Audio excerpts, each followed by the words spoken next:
Драги гледачи, во оваа репортажа Инфокомпас ексклузивно ќе ви ја представи новата поставка во Музеот на Илинденското востание и Крушевската република, кој што се наоѓа нормално во Крушево. За жал, овој објект е затворен од 2013 година до денес, поради познати и непознати причини и фактори, помина низ голем број премрежја, но ете да се надеваме дека оваа година конечно музеот и поставката ќе го видат светлото на денот. Низ новата поставка, која што е поставена околу 80%, ќе не прошета Зоран Богејски, историчар во музеот, одличен познавач на приликите и историјата на македонскиот народ и Македонија од овој временски период, но исто така и организатор и автор на самата поставка. Како што може да заприметите од оваа табла, токму во овој објект е исто така и прогласена Крушевската република. За тоа како ќе изгледа новиот музеј, ајде да погледнеме.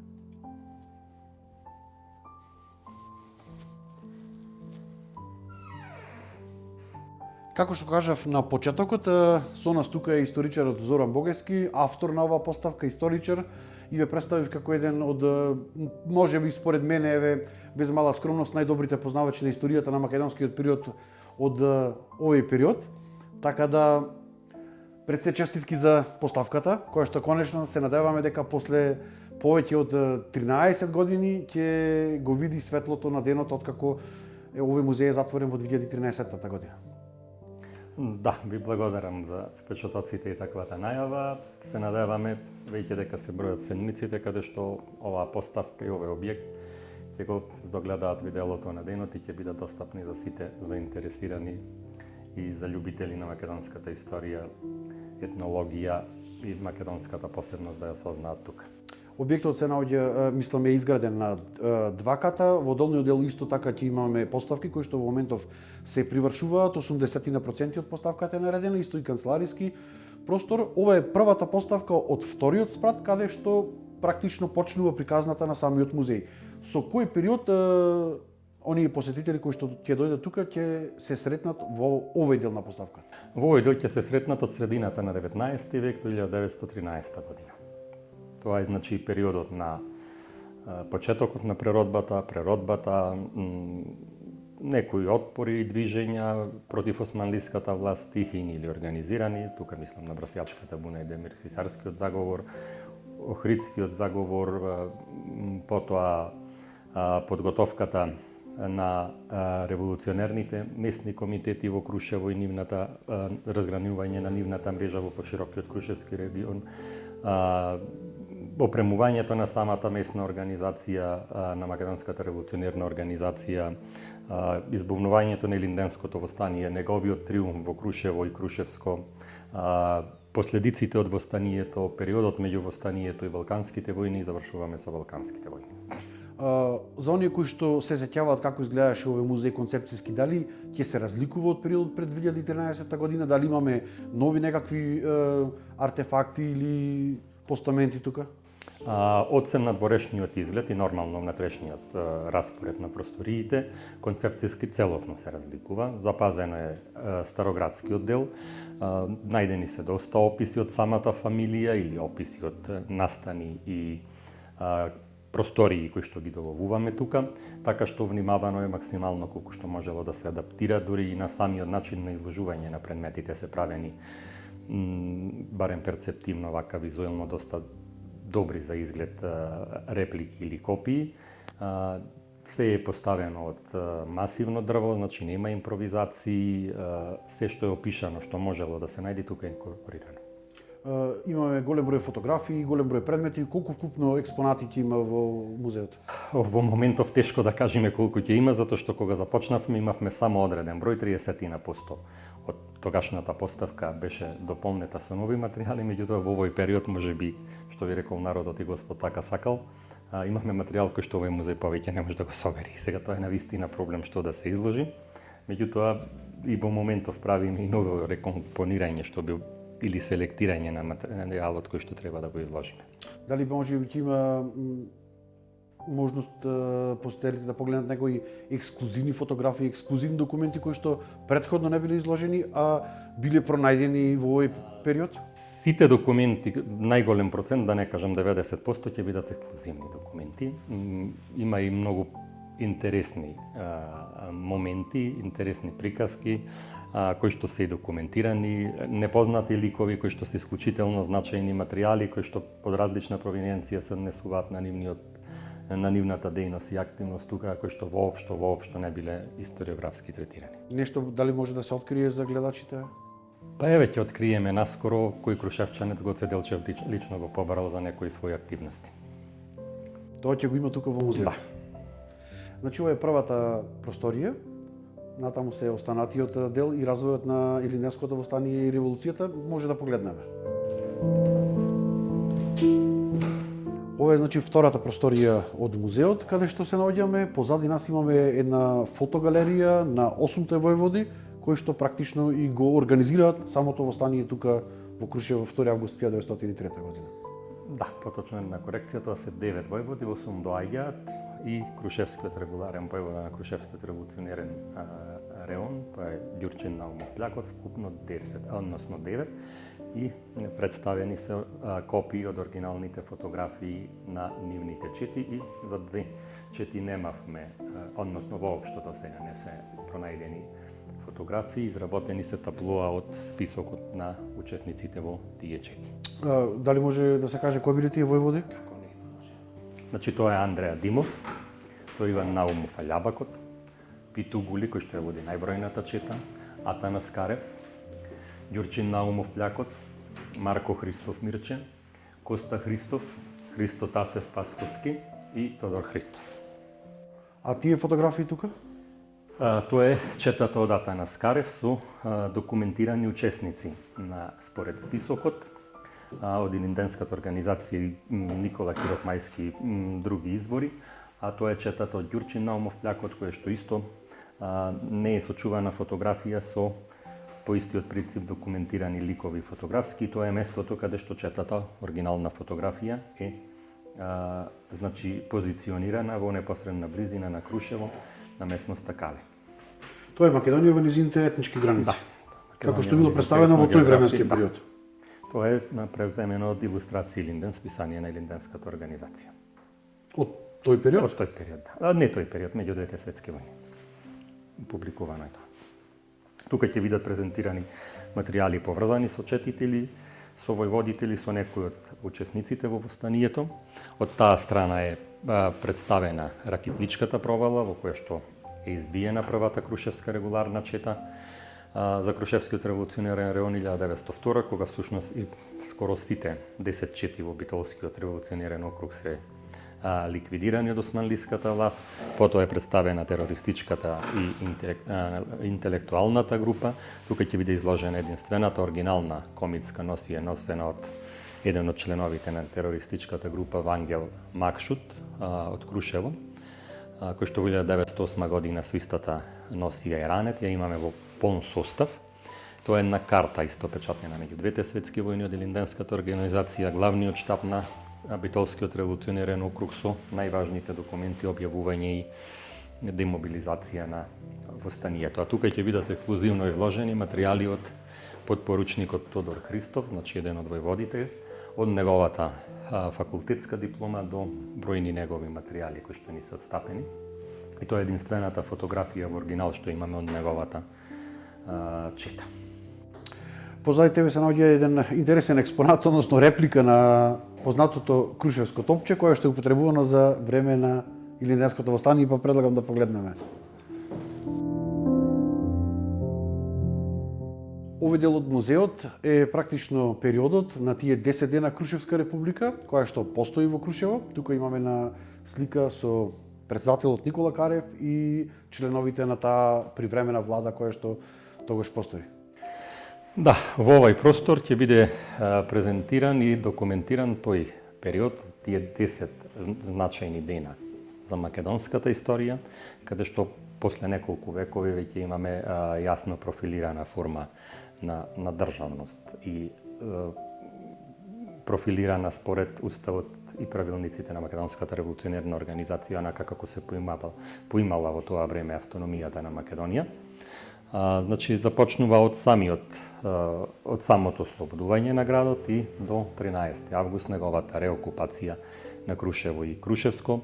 Тука се изложени материјали поврзани со ликот и делото на Никола Карев. Ќе имаме неколку фотографии од, да кажам, денес членовите на парламентот, од вкупно 60, околу 14 имаме документирано, веќе 7-8 од нив имаме и фотографии. Исто презентирана е привремената влада, објектите кои што ги користела владата, материјали поврзани со тој период, дури и неколку извештаи каде што од 8 август 1903 се споменува Крушевска република под името Крушевска република. Потоа материјали за неколкуте битки кои што се одиграле за нејзина презентација. Тука е на едно широко платно презентирана една сцена од тој период, советување на Никола Карев со членовите на владата и горското начелство од Родолјуп Анастасов изработена. Исто и една реплика од Срешовото топче, изработена од истиот човек кој што учествувал, бидејќи се неколку луѓе вклучени во неговата изработка, тоа е Тодо Борјар. Ова е реплика направена по повод отворањето на музеот 1953 година. Исто Тодо Борјар? Исто Тодо Борјар се уште бил жив и е дадена на музеот. Позади нас исто така имаме вреден експонат, тоа е бројчаникот од црквата Свети Никола, кој што се најдува во центарот на Крушево. Тогаш изгледала сосем поинаку. Во бомбардирањето објектот е настрадан, со исклучок е останат само еден зид од камбанаријата. Овој часовник подоцна при формирањето на музеот 1953 исто така отстапен на музеот. Тука се едни од највредните експонати изложени, кои што биле денес се фрагменти од иконостасот од црквата, која што е споменавме, изработен од Петре Филиповски Гарката. Фрагменти од тогашната црква? Од тогашната црква, односно иконостасот кој што го работел Петре последните 20 години од својот живот. И бил еден од најубавите во Македонија. Следната просторија е период на 1904 година, па се до првата Балканска војна. Втората Балканска војна, да.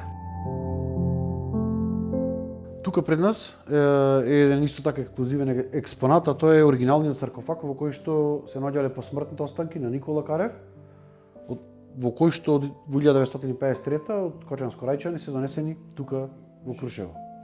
Да, во оваа просторија, која што го опфаќа периодот 1904-1913 година, е поместен и изложен саркофагот со кој што во 1953 со една комисија се ексхумирани останките од Никола Карев и свечено по повод 50 годишнината од Илинденско востание и Крушевска република се донесени како централен настан од тогашната од бележување на тој јубилеј во Крушево, каде што почивале се до 1990 април месец, кога истите се од тука извадени и се поместени помеѓу двете галерии на двата Илиндена, поточно Илинденско востание и Асном во споменикот Илинден, под гроб во форма на коцка, кој што исто така има своја символика.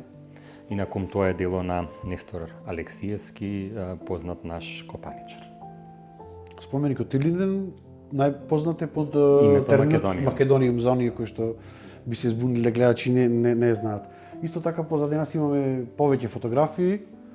Тие се од значи ова е првиот крушевски Реонски револуционерен комитет формиран по Илинденското востание, бидејќи организацијата влегува во криза и тој период навистина е проблем што таа не е присутна на терен, но со помош на Битолскиот окружен револуционерен комитет се успева да се формира и Крушевски Реонски комитет кој што има превземено редица активности под председателство на охријанечот Иван Милчинов, тогаш учител во Крушево, и двајца влијателни крушевчани, трговецот Глигор Димитров како подпредседател и како секретар учител од Стерија Блажев. Другите членови, кога ќе посетат музеот, ќе ги видат. Тука ќе видат изложени документи поврзани со тој период. Потоа ќе биде опфатени сите војводи од октомври 1903, првиот војвода по востанието до есента 1913, кога доаѓа српската окупаторска власт и последниот војвода мора да го напушти овој реон. И завршуваме со периодот на Балканските војни, односно текот на Втората Балканска војна, во Курешкиот договор, позицијата на Крушево и делот Крушевчани, Димитрија Чуповски со Македонското научно-литературно другарство и неговите соработници ќе бидат тука презентирани и тоа ќе биде завршниот дел од поставката. Инаку, ова е местото, ова е куќата каде што практично е прогласена Крушевската република. Па тука е последниот состанок. Според доста извори, републиката е прогласена во Патриаршиското училиште, а официјалното прогласување Никола Карев го врши денес. Локацијата е за гледачите попластично, каде што се училницата или столчињата пред Македониумот, кога ги добива протоколите. Дека после дебатата каков вид на управа и за која цел таа управа се презентира пред тогашната општа јавност. Инаку објектот припаѓа на фамилијата на Наум Томалевски. Објектот е изграден од дедото на Наум Томалевски, Ѓоре Макрев, дедо по мајка, на мајката Костадина, која што го наследува објектот и тука живеел, работел и учел до 1902 година, односно октомври 1903 година, револуционерот Наум Томалевски убиен во тие познати атентати кои што се случуваат во организацијата декември 1930 година и во оваа просторија каде што се наоѓаме, непосредно пред востанието, што ги споменавте, војводите кои што доаѓаат во Крушево да се вклучат во во организирањето на востанието во Крушево, престојуваат токму во таа просторија.